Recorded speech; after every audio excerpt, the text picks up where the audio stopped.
David Zahl is our last speaker here. Let me remind you, before he comes up, to tweet your questions to SBWYL while we're going. We'd love to have some questions for you for the Q&A. David Zahl is the director of Mockingbird Ministries and editor-in-chief of the Mockingbird blog.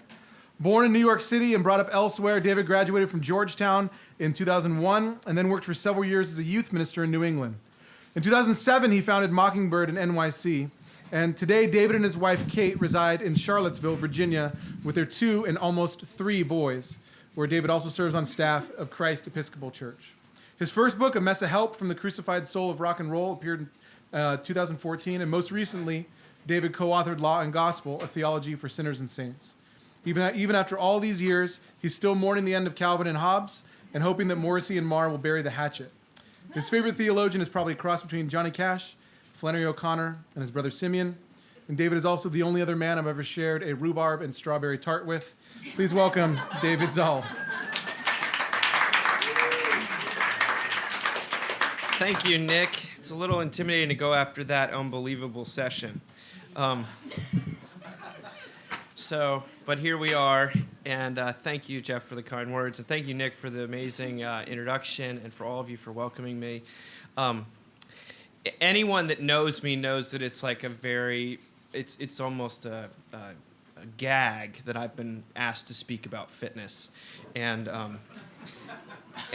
health, and it's a gag just because I don't really know that much about it. I'm not that interested in it, but of course, I'm interested in what people worship, and I'm interested in religiosity. And I'm interested in California, too, because I love the Beach Boys are my absolute favorite group of all time. I've experienced California through that lens through my entire life. And, of course, last time I was here, I went to Hawthorne to find the statue of the boys. And, like, Hawthorne's just basically a barrio from what I could tell. I mean, it bears no resemblance to like the Scotch-Irish enclave out of which the Wilson brothers grew, which is probably for the best because that was a creepy world where you'd write like 3 straight albums about individual cars. You think about how strange that is. It's very weird. It's very eccentric. But I grew up with a father who thought that the very notion of health itself had been invented in California. Like, he's like, well, you know that's from California. And I said, Dad, I don't know what that means. But he said, well, health, all that stuff, that's actually just from California. And so I associate Beach Boys in California, and so that's a good thing from where I'm sitting. But the organizing joke for this short-ish presentation is the one that makes the rounds on social media somewhat sort of as a meme. Perhaps you know it. You know the joke. An atheist, a vegan, and a CrossFitter walk into a bar. I only know because they told everyone within 2 minutes. You know this joke, right? What's incredible is that it weaves together, religion or the lack thereof with veganism, or sort of a concern for righteousness related to food, and then CrossFitting, which is, from what all I can tell, like this could be a CrossFit gym, right? This is every CrossFit gym I've ever seen usually has like a store you can close, like a New York thing, and it's empty, but there's a hook. So I don't, But I don't think it's a mistake that these 3 things are linked together in our current cultural moment. There's plenty of operating religions, secular liturgies, as it were, that we could talk about. But I think these are ones that are an avenue for a lot of humor, but also ones that are kind of, I'm kind of glad that they're our cultural liturgies right now, because they do, what? Shape us.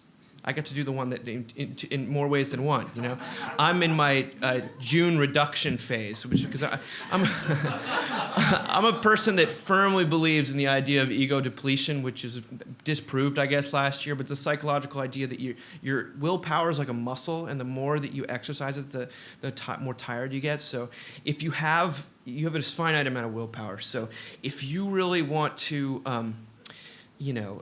work out, you're not going to be able to not stop drinking later, If you use all your discipline up in one area, then this is borne out in because, why athletes, the whole Michael Phelps story is basically one long ego depletion story, where all of your discipline is channeled into one avenue, so in every other area of your life, you're a complete mess, right?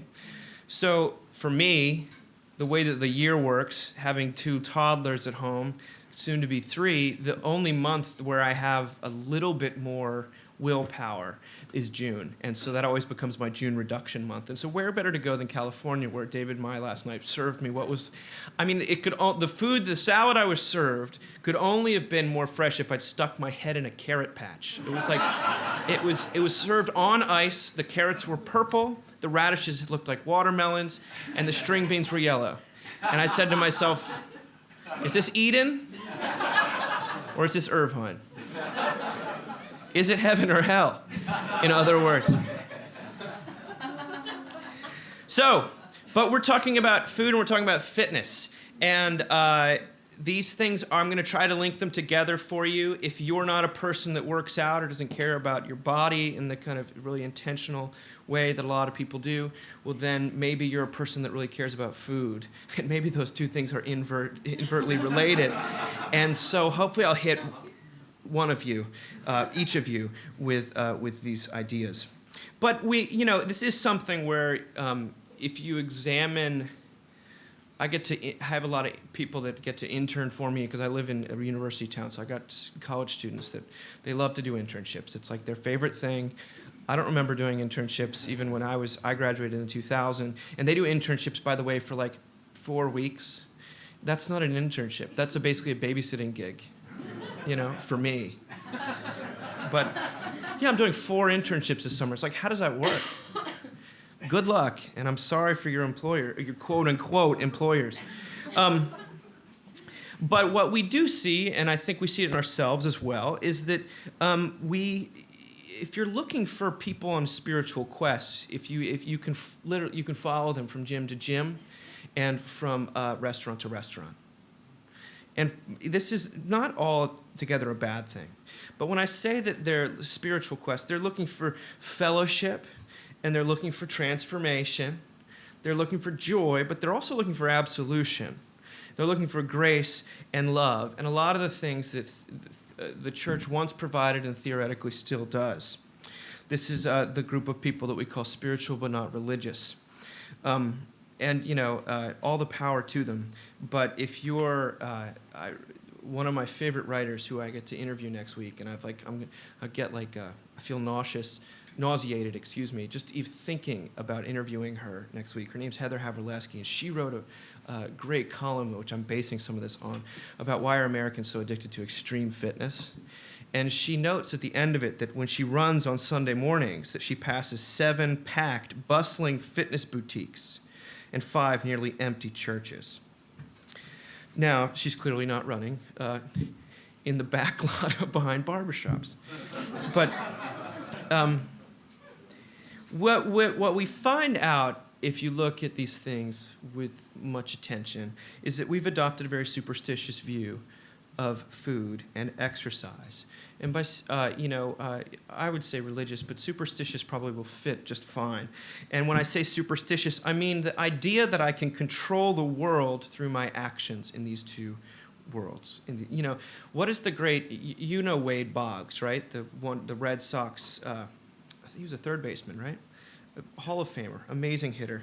He was known for eating chicken before every single game. Right? Athletes are notorious for their superstitions. But he did that because one time he ate chicken and he did really well, and then he kept eating chicken. And so he thought to himself, if he stopped eating the chicken, he wouldn't do well. So he's influencing the world, karma, the universe, the energies, by eating chicken. That you can never open an umbrella indoors in case, so you don't get bad luck. In other words, you act a certain way, you do this or you don't do that, and you'll be able to dictate how life turns out for you. Now, this is what a lot of people think religion is. If I do this sort of thing, then God will treat me that way. If I do this kind of if outwardly I sort of run in a circle 5 times, jump up and down, and then, throw something, then the Lord will bless my children, and the dead man won't eat me, or whatever. That was an incredible story, Mike. I'm gonna dream about that. And indeed, when we talk about this, gyms have caught on. Anyone who's involved in the marketing of exercise knows this. What is it called? What is the greatest besides CrossFit? What's the greatest exercise fad of the last 5 years? It's Soul Cycle. Soul Cycle. The connection between spirituality and exercise. I mean, you go there, and in Charlottesville, Soul Cycle is, of course, yesterday's news. Now there's something called Pavelo, which I don't even know what it is, but I know that it's like a club that you get into, and you cycle as though you're alone, but you're with people, and you can buy the machine. I don't get it, but I know that the person who runs the gym seems to have a lot of money. Maybe that's all that matters. But you hear inspiring, there's customized playlists. There's $70 to reserve a bike. You hear things like, aspire to inspire. Inhale intention, exhale expectation. Be limitless. Think strong to be strong.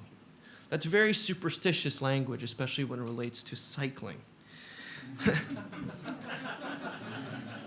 But, this relates as well to any number of the uplifting sort of transformational mantras you can find in yoga classes. And I happen to love yoga. And, in Charlottesville, you cannot actually throw that stone in your religious practice without hitting a yoga studio. When I lived in New York, Equinox was the big gym. And, their slogan was, "It's not fitness, it's life." We refer to people who get too into fitness as fanatics. That's usually a religious term.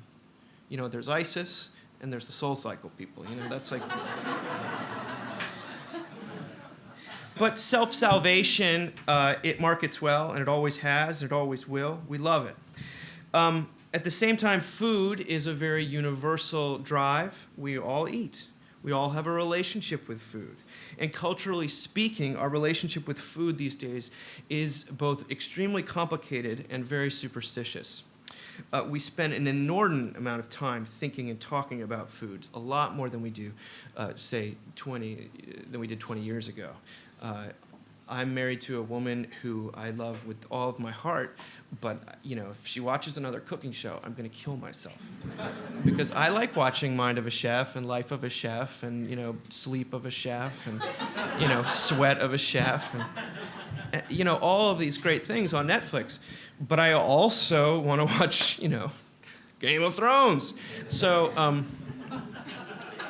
anyway, we've witnessed an ascendancy of food culture, foodie culture, but also just health-related food culture, not just in California. In fact, it used to be that you really knew someone if you knew the things that they like to eat, right? Now, you really know someone if you know the things that they can't eat. I'm not kidding. That's very romantic. I've been told it's a very romantic thing when a guy remembers that you're celiac or something. Just very sexy. Tie in with Jeff's talk. So what I said, we've not only seen the rise of the celebrity chef and cooking television, and a lot of this stuff is extremely absorbing. We've also seen, this has kind of come alongside the organic versus genetically modified debate with the use of the word foodie. Food as a means of self-expression has exploded. And a lot of this is great. Food brings people together. Exercise makes people feel better. Food tastes delicious. And exercise gives you endorphins. And, it keeps your heart beating. And it gives you more energy. Cooking, I believe, is an art form, and I think that's what we're seeing, and that's really exciting. And of course, from a religious Christian point of view, Jesus was constantly eating with people. It's not a minor thing about Jesus. So food is great. So I don't want you to hear me trashing food or exercise, because these are gifts, and just like anything, we can take something good and turn it into something ultimate, and then what we seek to control controls us. Because food and exercise at the same time as becoming so prestigious, they've become the focus of an enormous amount of modern moralism and anxiety. What do I mean? I mean people feel judged by their food choices. And they're right to feel that way because they are being judged for their food choices.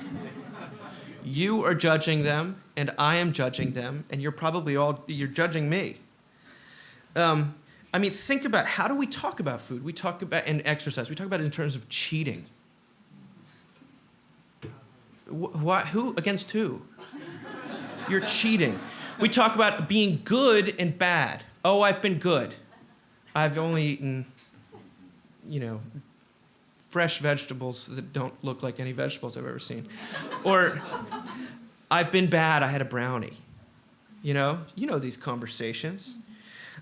We apologize for what we eat.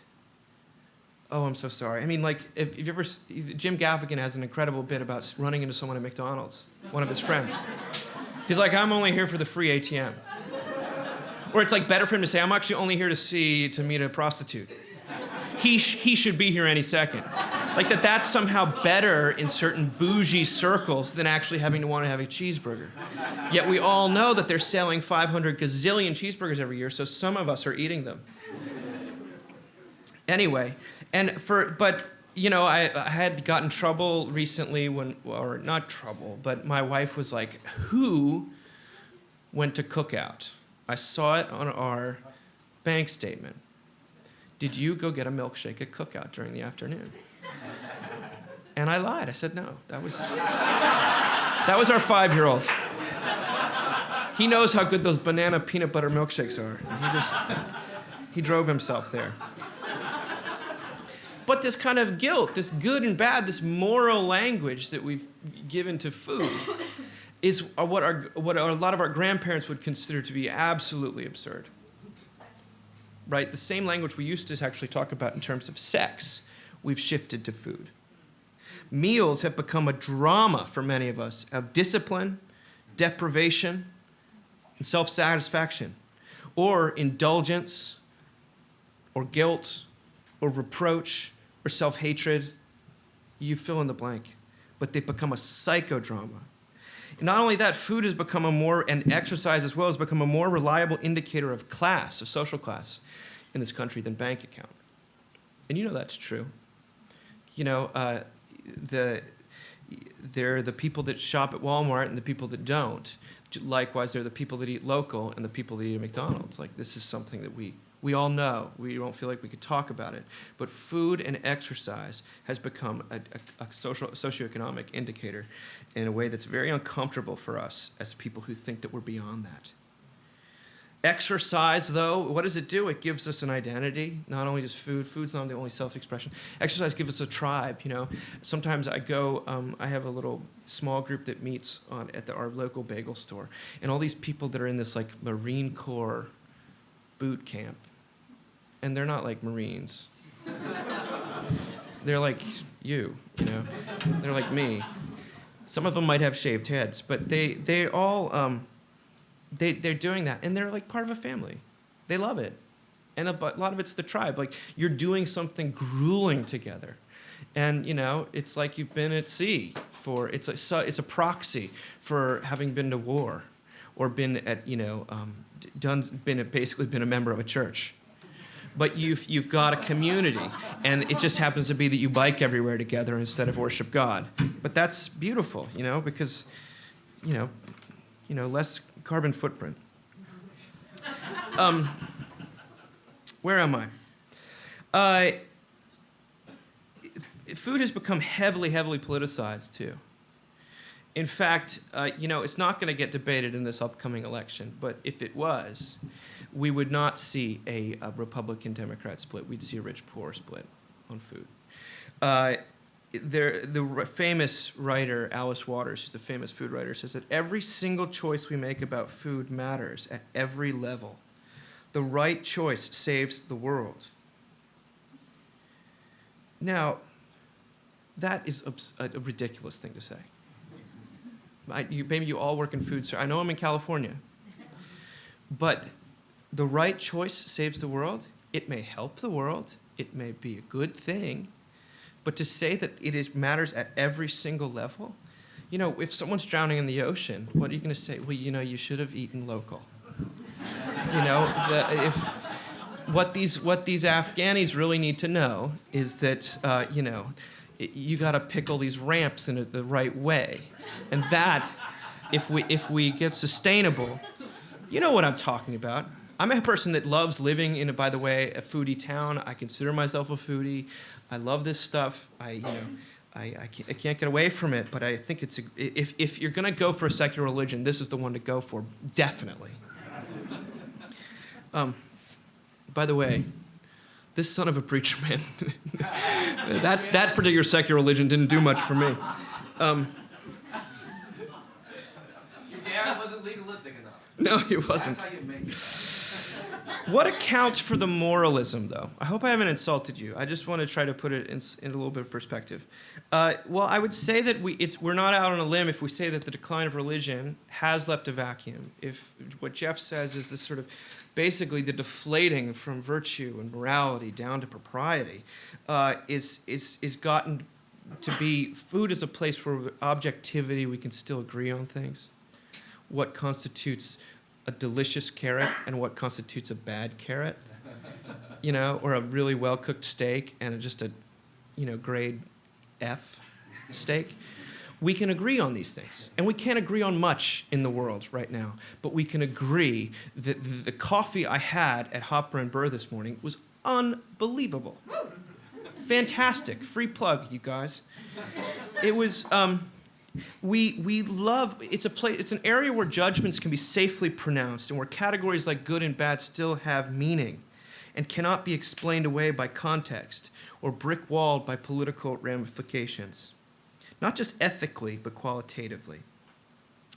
Writing in the New York Times in 2013, Bill Deresiewicz, the great sort of grumpy critic, says that food and exercise have actually replaced high culture in America. They say they now express the symbolic values and absorb all the spiritual energies of the educated class. It has become invested with the meaning of life. It is seen as the path to salvation for the self and humanity both. And that's just what Alice Waters is saying. It is the purpose of life, rather than something to be enjoyed, stewarded in life. It is the actual. It's not a means. It's an end. Now, again, I want to say that food and exercise do have consequences, and there are things that are good for you and things that are not good for you. There are things that make you feel better, make you feel worse, and a lot of these ethical questions that we run into are very legitimate. And I speak as someone who has no idea what a healthy relationship with food or exercise actually looks like. My own is saturated in emotion and reward, to the point. So the point here is not that food is good or bad, or even that the love of good food or of exercise, of being a marathon-aholic, is bad. But when someone pays close to $10 for a small bottle of green liquid, there's something deeper going on than nutrition or taste. And so I think it's important that we point out, at least, that our conversation about food and exercise is saturated with religious terminology. It's saturated with ideas of purity. I'm getting back to the land. There's some sort of pure carrot that if I eat it, I will finally find out what a real carrot tastes like. And then I will have achieved something of pure carrotness. I don't know why carrots keep coming up. I don't like carrots. But it's tied to righteousness. I mean, foodie culture has even brought fasting back into vogue, right? We don't call it a fast, we call it a cleanse. But we're ridding our body of unwanted chemicals. What does that mean? You are purifying yourself. That's a very small step to Vestal virgins, okay? It's not that far. And food has always been a religious subject. Exercise, not so much, but, kosher, halal. Well, let's talk about exercise for a second.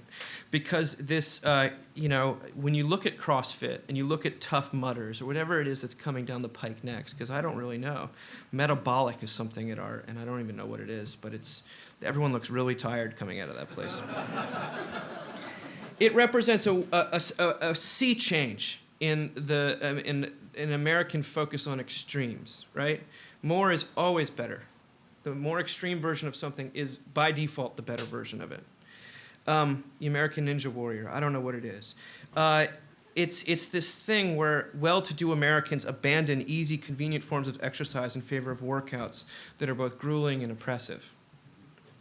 I read a blog post by someone who wrote that he's a coach who says that he sees men and women who want to be demoralized by their workouts.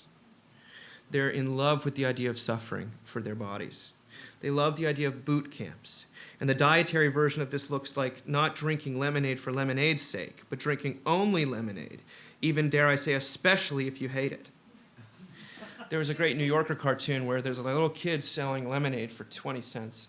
And right in his house next door, there's an older gentleman selling lemonade cleanse for $20. And his line is like got 100 people, and the other line's got no one.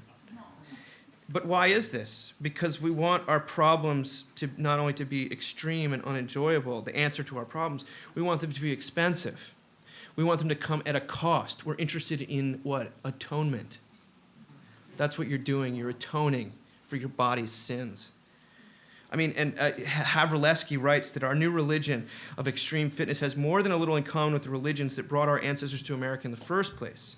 Like the Puritans who founded this country, the modern zealots of exercise turn their backs on the indulgences of our culture, seeking solace in self-abnegation and suffering. This is the route to a better life, they tell us, gesturing to their sledgehammers and their kettleballs, their military drills, and their dramatic reenactments of hard labor. For the privileged, maybe the most grueling path seems the most likely to lead to divinity. In other words, we found our freedom to be oppressive, and so we find oppression to be freedom. We elect for oppression. That's what you're doing when you're going to a lot of these gyms. Exercise is a form of physical atonement, suffering that earns you salvation. It earns you redemption. It earns you purpose. It earns you meaning. Now, of course, the reason that food and exercise are so tempting as religious objects is because of the control that they promise. The control over your shape, but not only your shape, your insides, your heart. As such, they are religions of law. These are not religions of grace. These are religions of law. Do this and you shall get that. Put this in your body and this will come out. It's an if-then scenario. I mean, just think about it. I was talking to our friend David Mai there the other day, and he was looking at his Apple. He was a server at the restaurant, and he had logged like some ungodly amount of steps that day, you know. And he was talking about, I hope this is okay, David, going to a real estate opening, and someone who he was just casually introduced to is like, "Oh my gosh, I see that your circle is full. How many steps did you do?" Like, that's the icebreaker. He's like, "Well, I did more than you. That's all that really matters here. I did more than you." And athletic achievement and physical exertion have become incredibly quantifiable, and that is enabled this ascendancy. And you know, we talk about this in terms of the Fitbit and the Jawbone, the Apple Watch. They turn your body's feedback into something resembling the business analytics of a Fortune 500 company. Now, I don't say this because I'm all the power to people who can do those things. But if you get to the psychology of it, where there's data, there's measurement. That's the allure of this. We love quantification because we love control. What is the allure of having all this data if it's not the promise of personal dominion? That if I can study my chart, my analytics, then I can somehow manipulate its direction, right? That's why we do it. We want someone to tell us where we stand. This is the false promise of the law, which demands perfect adherence but cannot inspire it, and may in fact produce worse results. It's the reason why most Fitbits end up in the sock drawer by like March. We can somehow manipulate or manufacture our own improvement. And as well, not just our own improvement physically, but our emotional righteousness. What do I mean? Well, The Onion, one of my absolute favorite clips, and I've probably used it before, so if you've heard me speak, I'm sorry, but it's they did this great thing where they said the new Nike Run Logic Plus, an app that tells you not just how far you're running, but why you're running. It pinpoints the desperate psychological demons at the root of your exercise routine. And it shows all these people running, and behind them it says, like, as the computer says, constant shame. Next one says, still single at 32. Next one says, disappointed father. And they're like, you can even post social media testimonies. And one says, I'm super afraid that my friends don't really like me. I ran 27 miles today. Now I feel nothing. So it's a means of emotional control. It's how we talk about eating our feelings. Yes, please. But it's also, running our feelings. It's probably better to do something healthy with your feelings than something unhealthy. But when it becomes a means of doling out reward to yourself or withholding it, either as punishment or for the sake of other rewards, then you're in the realm of control, and you're also in the realm of morality. You're like, it's a parent-child relationship you've got. So those people who say that nothing tastes better than skinny, you heard that phrase before? Excuse me. Well, I've heard it a lot. Those people have not tried the Talenti peanut butter pretzel gelato that just came out a couple months ago. Or the avocado toast I had this morning at Hopper and Burr. Everyone should go there tomorrow morning. But call ahead, right, Nick? But when I talk about the false promise of these things, I mean, we're not just controlling our self-image or our bodies or our emotions. What we're really trying to control here ultimately is our mortality. We want to live longer. How many of you have, I, as a father of young children, I'm often told, stop eating that. You've got young children. Meaning, I don't want you to die, Dave. And he's sort of like, thanks a lot, but I really, really wanted that Talenti ice cream. Been looking forward to it all day. But we're trying to, in other words, it constitutes a denial of death. And nothing's more fashionable, nothing's more marketable than a denial of death.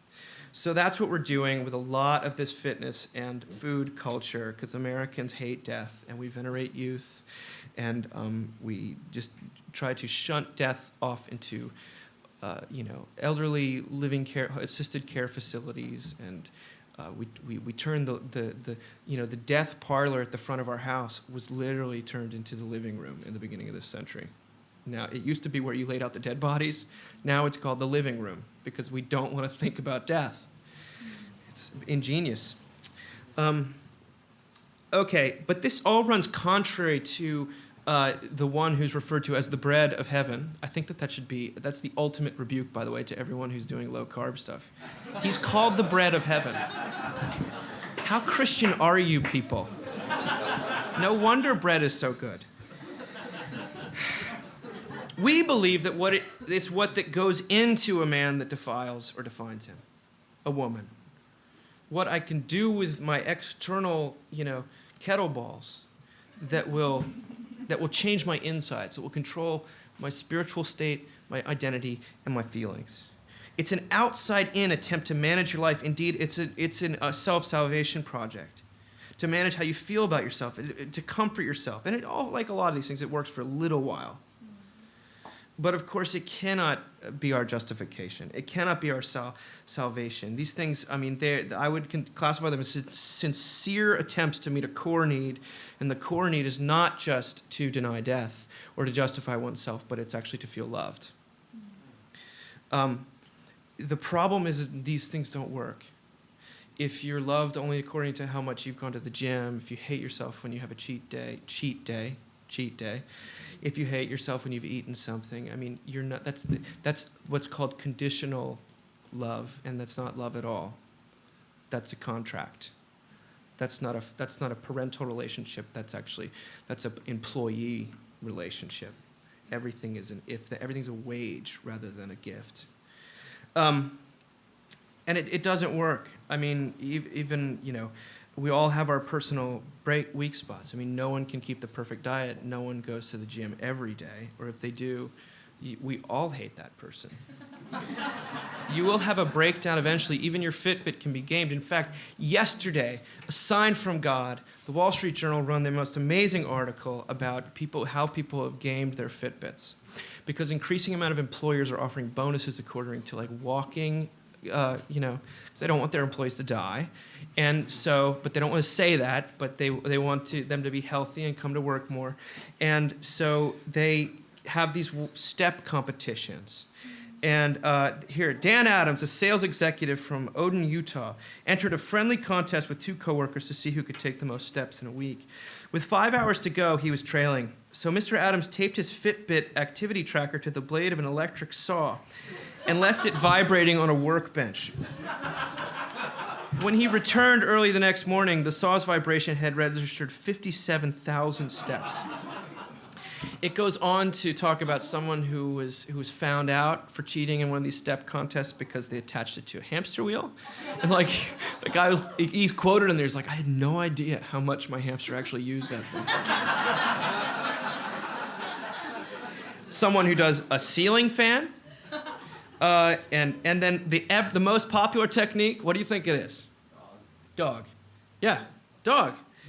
The tracker on your dog technique is common enough that a Chicago-based Stride Kick, which operates wellness programs at about 200 companies, tested trackers on its own employees' pooches. The findings, dogs typically do between 13,000 and 30,000 steps in a day.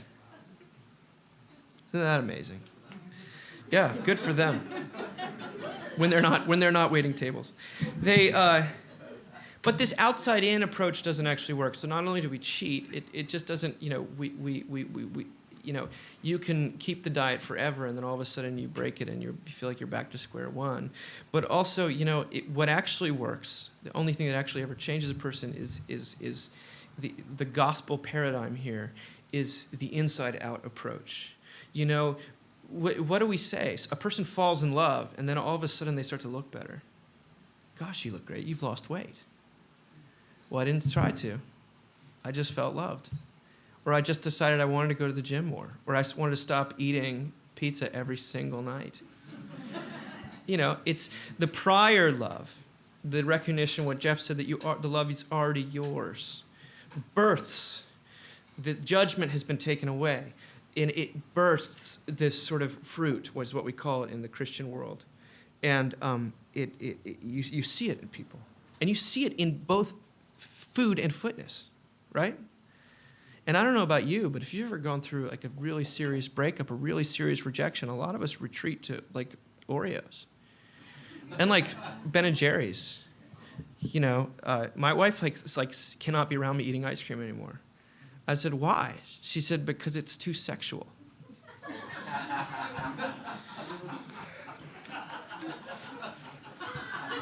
Makes me uncomfortable. What are you trying to get out of that ice cream? I was like, I don't know, but let me keep trying. But what we find out with both fitness and food is what the Bible tells us about everything, all the outside-in approaches, is that what we seek to control ends up controlling us. This happens at both Whole Foods and the Golden Corral, okay? It happens at Gold's Gym just as much as it does at Equinox. Or I don't even know what the opposite of Equinox would be. It would just be sort of sitting on your couch, eating, watching Marines train and eating. Whatever it is Nick does. But think about it. It's no coincidence that we as a culture struggle royally with both obesity and anorexia. It's because we've so moralized food. And it's become such a religious outlet for us that our dysfunctions are concentrated in this area. And there are other things that contribute to obesity and anorexia.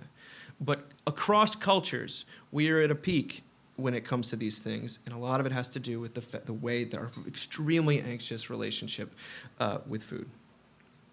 Now, the irony here is that if CrossFit is a religion, or if pure, organic, local, veganism is a religion, as hard as it looks, its demands may actually be pitched too low, at least if they're meant to lead to anything resembling contentment, which they're not, by the way. Most of them are meant to lead to you paying more, or feeling better for a short time, but not contentment.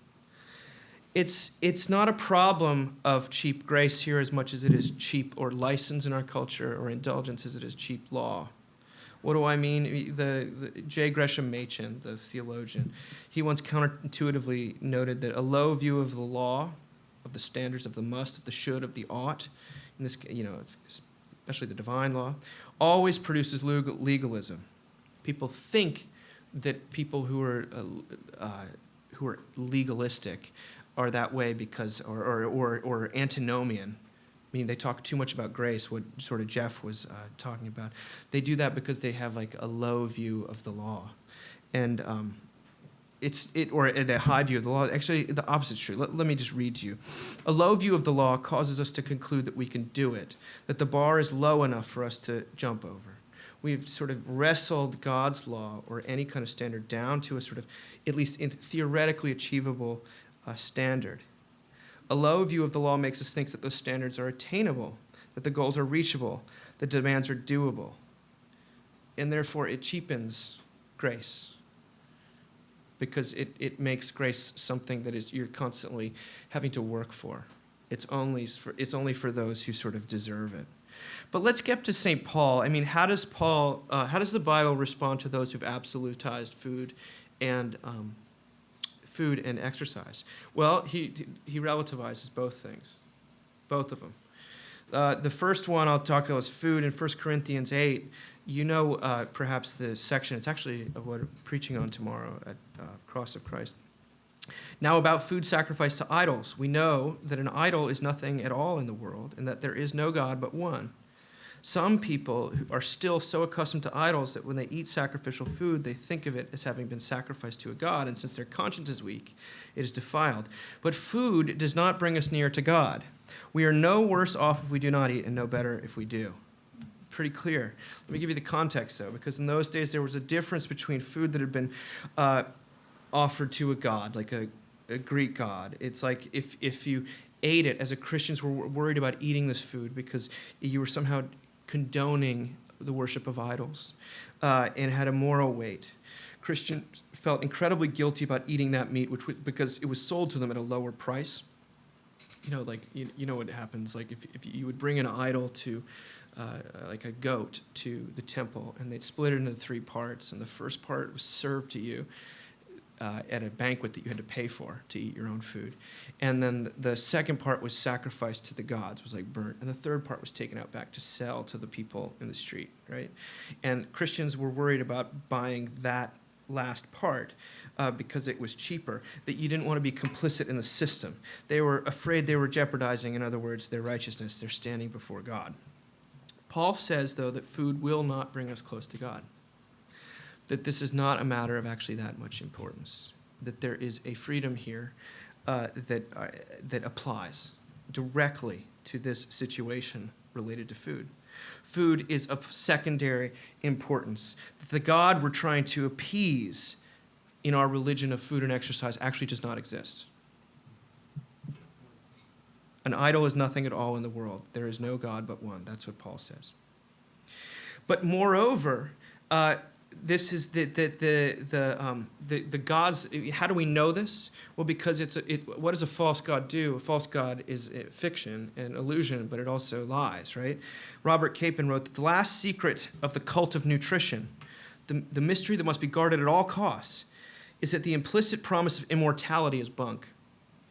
The idol in the innermost sanctum doesn't just have no clothes on, it isn't even there. Or AKA Exhibit A, Keith Richards.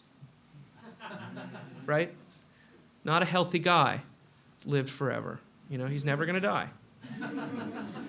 But if this is this thing to control not only our feelings but our mortality, it fundamentally doesn't work. And Paul's saying that as much. And so he's like sort of relax. But it's also, he's relativizing it. There was a great article in the New Yorker a few years ago by John Lanchester who said that imagine you die and you go to heaven, you stand in front of a jury made up of Thomas Jefferson, Eleanor Roosevelt, and Martin Luther King Jr. Your task would be to compose yourself, look them in the eye, and as a modern person says, well, I was all about fresh, local, and seasonal.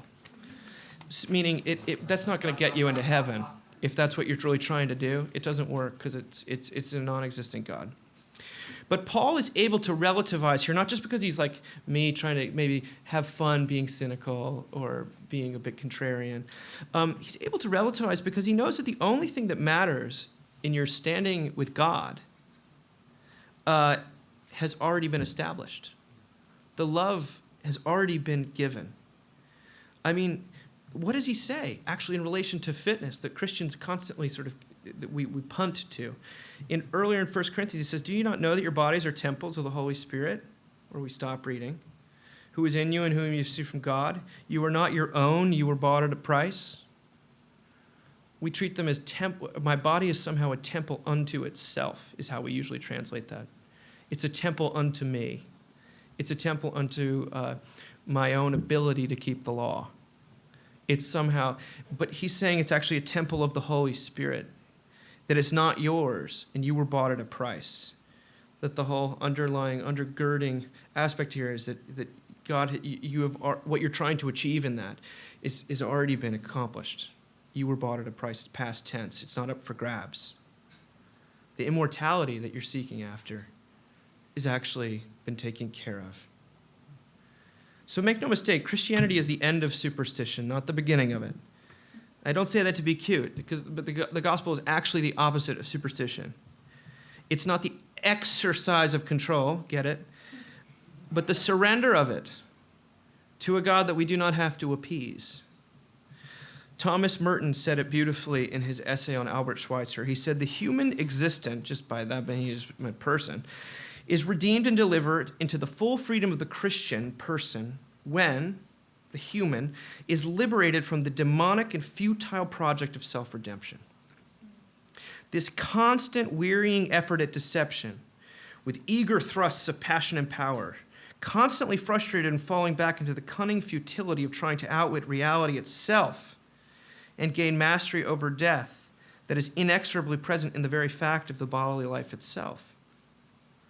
All of these are self-defeating except the gospel mercy, in which the self-seeking self is liberated from its search and its concern, therefore to some extent from anguish, by finding not self but truth in Christ.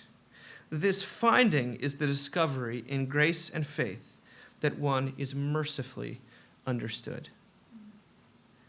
It's not a religion of law. It's a religion of grace and mercy.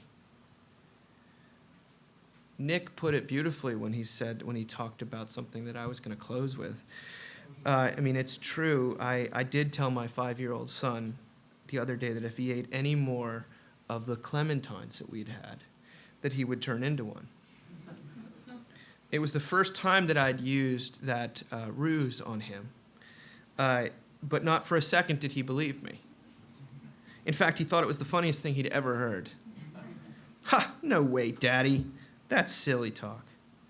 Because I didn't have to tell him that we are not what we eat. And that is actually very good news.